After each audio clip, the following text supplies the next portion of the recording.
নমস্কার।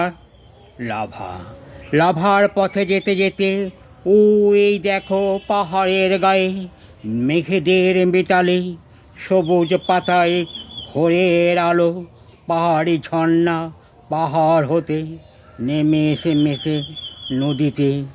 নদীও বয়ে যায় আপন ছন্দে, লাভার শান্তি লাগে ভালো, অপূর্ব সুন্দর সাজে প্রকৃতির কোলে লাভা। পাহাড়ি পথে যেতে যেতে আঁকাবাঁকা পথে সুন্দর সাজানো ঝাউ বাগান আর বরফের খেলা, সেথায় পাখির কলতানি, মুখর লাভার আকাশ বাতাস, তা দেখে ছোটে মনের স্বপ্নরথ। শিশুদের মুখের হাসি আর প্রকৃতির কোলে লাভার সৌন্দর্য মন ভরিয়ে তোলে। সেথায় কবিতা ও কথা বলে ওঠে প্রকৃতি।